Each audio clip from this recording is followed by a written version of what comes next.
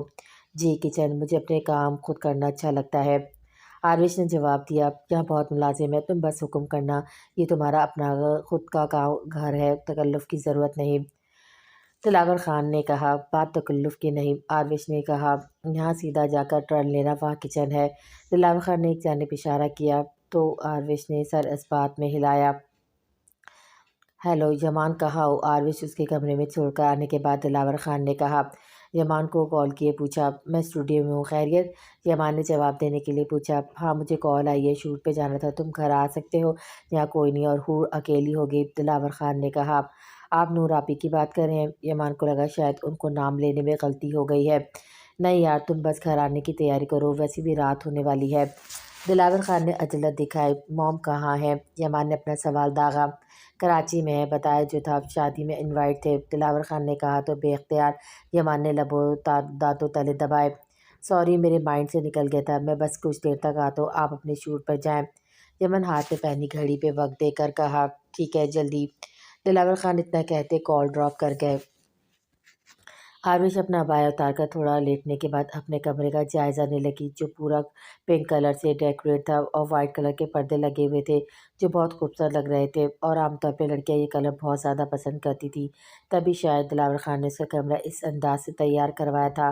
مگر آروش کو purple colour پسند تھا، حویلی میں اس کا کمرہ سب سے بڑا خوبصورت پرپل کلر سے سیٹ کیا ہوا تھا۔ ویسے تو حویلی میں سب کمرے ایک سے بڑھ کر ایک تھے مگر آروش کا کمرہ سب سے خاص تھا۔ اچھا ہے مگر میرا حویلی میں موجود سادہ کمرہ پیارا ہے۔ آروش بیڈ شیٹ کی سطح پہ ہاتھ پھیرتی بڑبڑائی، اس کی نظر وال کال پہ پڑی جہاں رات کے 10 بجے کا وقت ہو رہا تھا۔ حویلی میں سب اس وقت رات کا کھانا کھا رہے ہوں گے۔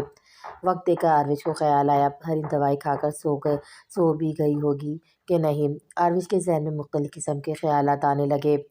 میں اپنے لیے چائے بناتی ہوں، نیند تو ویسے نہیں آنی، آروش کو سوچتی بیڈ سے اٹھ کر کھڑی ہوئی۔ دلاور خان نے جیسے اس کو بتایا تھا وہ وہاں آئی تو بڑا سا کچن اس کے سامنے تھا۔ حیرت ہے، لائٹ آن ہے، لگتا ہے رات کے وقت لائٹ آف نہیں کرتے۔ آروش نے کچن کی لائٹس آن دیکھی تو اپنا تکا لگایا، پھر چلتی ہوئی فریج کی جانب آئی تاکہ دودھ نکال سکے، مگر سامنے والی فریج بہت مختلف تھی، اس نے پہلی بار ایسی دیکھی تو تبھی اس کو سمجھ نہیں آیا فریج کو کھولا کیسے جائے۔ فریج ہوتی ہے، انسان آم بھی تو لے سکتا ہے، مقصد صرف کولنگ کا ہوتا ہے نا، تو ایسی شو آف کرنے کے لیے عجیب و غریب فریج لینے کی کیا ضرورت ہے جو ضرورت دوسرا انسان یہ سمجھ ہی نہ پائے کہ فریج کو کھولا کیسے جائے۔ آروش کو بہت دیر تک سمجھ نہیں آیا تو تب کر بڑبڑائی، چاہے حویلی میں لیٹسٹ چیزیں موجود ہوتی تھی، اس کو ہر چیز کا پتہ ہوتا تھا مگر یہاں کی ہر چیز اس کو عجیب لگ رہی تھی، اگر وہ تھوڑا ٹھیک سے غور کرتی تو اس کو معلوم ہوتا شازل کے اسلام آباد فلیٹ میں بھی ایسی فریج موجود تھی جس کو وہ آسانی سے کھول اور بند بھی کر چکی تھی۔ یمان گھر آیا تو اس کو بہت دیر ہو چکی تھی، وجہ ٹریفک کا ہونا تھا، دوسری بات اس کو بھوک بھی لگی ہوئی تھی۔ اپنے لیے کچھ آرڈر کرنے کا سوچ کر وہ اوپر کی جانب جا رہا تھا جب اس کو کچھ غیر معمولی سا محسوس ہوا۔ اس نے گردن پیچھے کی جانب موڑی تو کچن کی لائٹس آن نظر آئی جو کہ اس کے لیے حیران کن بات تھی۔ اس وقت کون ہوگا کچن میں؟ یمان اپنی داڑھی پہ ہاتھ پھیرتا پرجوش انداز میں بڑبڑایا۔ اگر نور آپی ہے تو ان سے کہتا ہوں کچھ کھلا دے۔ نور کا خیال جیسے یمان کو آیا تو اس نے اپنے قدم کچن کی طرف بڑھائے، جہاں اس کو آروش کی پشت نظر آئی۔ نور آپی آپ ہیں؟ یمان نے آروش کی پشت کو دیکھا تو پیچھے سے آواز لگائی۔ اس کو لگا شاید نور ہو، جبکہ وہ یہ بات جانتا تھا نور ہیلدی اور لمبے قد کی تھی، مگر اس وقت ان چیزوں پہ غور کون کر رہا تھا؟ دوسری طرف وہ جو اپنے دھیان میں مگن تھی، جانی پہچانی مردانہ آواز پہ اس کا دل اچھل کر حلق میں آیا تھا۔ وہ بے ساختہ پلٹی تھی، یمان کی نظریں جو سامنے تھی، آروش کے پلٹنے پہ اس کا دل زور سے دھڑکا تھا، جسے پھسلیاں توڑ کر ابھی باہر آ جائے گا۔ دوسری طرف آروش کا حال بھی اس سے زیادہ مختلف نہیں تھی۔ اس کی شہد رنگ آنکھیں حیرت اور بے یقینی کے مارے پوری کھلی کی کھلی رہ گئی تھی۔ وہ جو ہمیشہ اپنا چہرہ ہر ایک سے چھپاتی تھی، اس کو آج یہ بھی خیال نہیں آیا کہ اس کو حجاب تو تھا مگر چہرے پہ نقاب نہیں تھا، مگر یمان کی نظر اس کے چہرے سے کسی بھی نقش دیکھنے کے بجائے آنکھوں پہ ٹکی ہوئی تھی، جیسے یقین کرنا چاہ رہا ہو کہ ہاں سچ ہے، یہ محض اس کی آنکھوں کا دھوکہ۔ آپ یمان کچھ توقع کے بعد بولنے کے قابل ہوا۔ آروش کو اپنے اتنے پاس دیکھ کر اس کے رونگٹے کھڑے ہو گئے تھے۔ اسے تو خواب میں بھی آروش کو بنا حجاب یا نقاب کے دیکھنے کا نہیں سوچا تھا، مگر آج وہ حقیقت بن کر یوں اس کے سامنے تھی تو یمان کی نظر خود بخود احتراماً جھک گئی۔ ایک منٹ کے حصے میں اس نے خود کو ہزار بار ملامت کی تھی، چاہے اس وقت آروش کو خیال نہیں آیا تھا، مگر اس کو تو چاہیے تھا نا کہ وہ اپنی محبت، اپنے عشق کے پردے کا خیال رکھتا چاہے۔ اس نے اس وقت کا حد سے زیادہ بے صبری سے انتظار کیا تھا، مگر بنا کسی پاک رشتے کے اس کے اندر کبھی یہ خواہش نہیں ہوتی کہ وہ آروش کا چہرہ دیکھتا۔ اس کی محبت پاک تھی، اس میں کسی بھی چیز کی حوث نہیں تھی، خوبصورتی کی نہ جسم کی۔ اس کو بس آروش شاہ چاہیے تھے، جس کو اسے تب سے چاہا تھا جب وہ محبت کے میم سے بھی پوری طرح سے ناواقف تھا۔ آروش جو حیرت سے گنگ کھڑی تھی، یمان کے آپ کہنے پہ اس کی حیرانگی میں اضافہ ہوا تھا، تو کیا وہ اس کو آج بھی یاد تھی؟ مگر کیوں، کیسے، اس کو پہچان بھی کیسے لیا؟ اس کی نظر یمان کی جھکی نظروں پہ پڑی تو اس کو یکدم خیال آیا، وہ بے نقاب کھڑی ہے۔ وہ بنا کچھ کہتی تیزی سے کچن سے باہر نکلتی بھاگتی اپنے کمرے کی جانب گئی۔ یمان کی دھڑکن اس کے اتنا پاس آنے کے بعد دور جانے پہ تیزی سے دھڑکی ضرور تھی، مگر اس کے اندر کا نظام دھرم بھرم ہو گیا تھا۔ اس کو امید تھی کہ ایک دن سامنا ضرور ہوگا، مگر یوں ہوگا یہ نہیں پتہ تھا۔ وہ جانتا تھا جب آروش شاہ اس کے سامنے آئے گی تو وہ اپنے ہوش ضرور کھو بیٹھے گا، مگر یوں اس کی حالت خیر ہو جائے گی، اس طرح سے رونگٹے کھڑے ہوں گے، یہ اس کو نہیں پتہ تھا۔ اس کو ایک جگہ کھڑے ہوئے جانے کتنا وقت بیت گیا، اس کے وجود میں ہلکی سی بھی جنبش نہیں ہوئی تھی۔ اسٹیل ہو کر کھڑا ہو گیا تھا، جیسے خود کوئی مجسمہ ہو۔ کچھ اور دیر گزری، پھر یمان کی حیرت آہستہ آہستہ دور ہوتی جا رہی تھی۔ بھیجے ہوئے ہونٹوں پہ وہ خوبصورت مسکراہٹ نے احاطہ کیا تھا۔ پھر یمان مستقیم کی مسکراہٹ گہری سے گہری ہوتی جا رہی تھی۔ آج اس کے ڈمپل کھل کر سامنے آئے تھے، چہرے پہ عجیب سی رونق در آئی تھی، جس وجہ سے اس کی وجیہ شخصیت میں مزید نکھار آیا تھا۔